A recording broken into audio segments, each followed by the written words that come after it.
네, 2021년 10월 1일 이정훈입니다. 화천대유 사건, 대장동 게이트에 가려져 있던 고발사주 사건 잠시 돌아보겠습니다. 국민권익위원회가 조성은 씨 보호에 나섰습니다. 초고속으로 조성은 보호에 나선 권익위, 윤석열 치기에 동조하나, 오늘의 제목입니다. 이제는 박지원 조성은 사건이 아니라 손준성, 김웅, 윤석열 사건이다. 이쪽으로 정부 여당이 가고 싶어하는 것 같습니다. 오늘 국민권익위원회가 검찰 관계자의 고발 사주 의혹 등을 권익위에 신고한 조성은 씨를 부패 공익 신고자에 해당한다라고 밝혔습니다. 보도자료에서.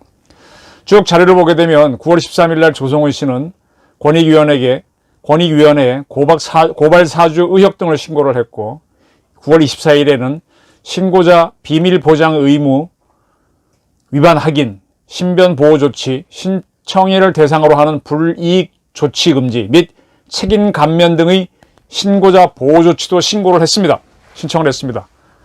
보통 이런 거 하게 되면 권익위는 한 6개월 걸려서 판단을 하는데, 10월 1일이니까 며칠인가요? 13일부터 치게 되면 보름, 24일부터 치게 되면 한 일주일 남짓 바로 판단해서 인정을 해준 겁니다.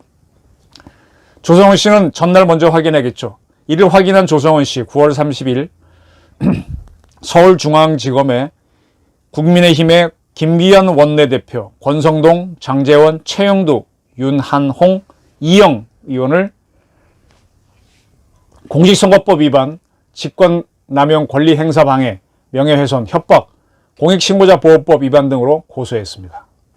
이러한 조성은 씨는 제가 공익신고한 범죄는 대검의 조직적 선거 개입 사건으로 선거범죄 신고자들은 위축되지 않아야 한다라고 주장했고, 선거범죄를 신고했다는 겁니다, 본인이. 그런데도 국민의힘 원내대표와 윤석열 캠프는 제게 보복을 암시하는 협박을 일삼았다라고 주장했습니다. 이 사건은 거대한 덩어리로 앞으로 고소인 진술 등에서 많은 것들이 밝혀지는 과정이 있지 않을까라고 한다라고 말했고, 공수처 수사에 적극 협조하고 제가 할 수 있는 한 최선을 다하겠다라고 밝혔습니다. 과거 조성은 씨는 윤석열을 명예훼손, 모욕, 허위사실 유포, 공익신고자 보호법 등으로 중앙지검에 고소한 바 있는데, 이 사건은 중앙지검 공공수사 일부에 배당됐지만 명예훼손 사건은 검사의 수사 개시 대상이 아니라는 이유로 서초경찰서로 현재 가 있습니다. 그리고 이 조성은 씨는 9월 27일에는 자신을 제2의 윤주라고 했던 김기현, 권성동, 장제원, 최영두, 윤한홍, 아까 이영 의원을 빠진 5명을 역시 명예훼손 등으로 공수처에 고소한 바 있습니다. 이제 조성은의 반격이 반격이 시작되는 겁니다. 근데 이러한 신고를 하는 동안 조성은 씨는 조용했었거든요. 그 이유가 이제 밝혀졌습니다. 9월 13일 날 권익위에 최초 신고했는데, 그 직후인 9월 17일 그는 페이스북에 이런 내용을 남겼습니다. 그날 한 언론과 인터뷰를 했는데, 이게 마지막 언론 인터뷰가 될 것이다. 공익신고자로서 수사를 열심히 돕는 역할을 하겠다. 이런 거는요, 이런 얘기 하려면은 이 신고를 하는데 도와주는 사람들이 코치를 하는 경우 하는 말입니다. 국정원이 도와줬는지, 대검 공수처가 도와줬는지 모르지만 권익위에 신고를 했으니까 조용히 있어라. 그래야 권익위도 당신에게 유리한 판단을 해줄 수 있다. 그런 얘기가 들어가면 이런 얘기를 하게 되죠. 조성은 씨는 분명히 박지원 국정원장을 만났습니다.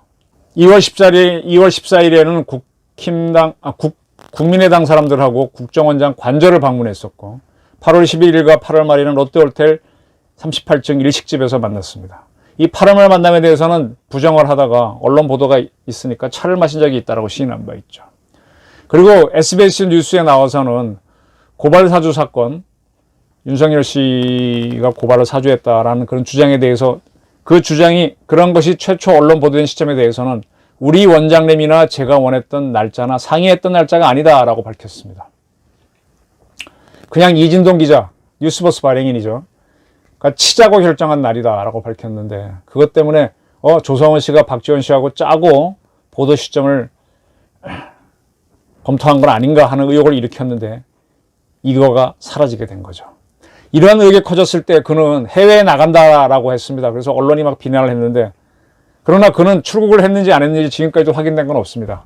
그렇게 해놓고 페이스북에다가 더 이상 인터뷰 안 하겠다라고 해놓고 권익위에 신고를 앞서서 했던 거죠. 그리고부터 권익위의 결정을 기다린 걸로 보입니다.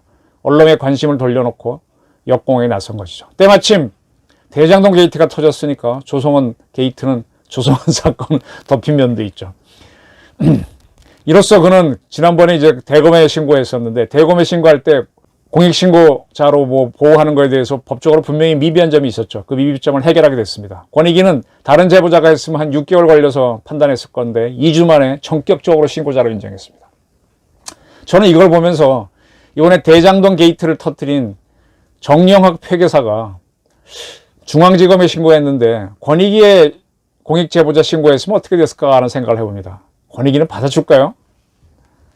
받아주면 어떻게 되는 겁니까?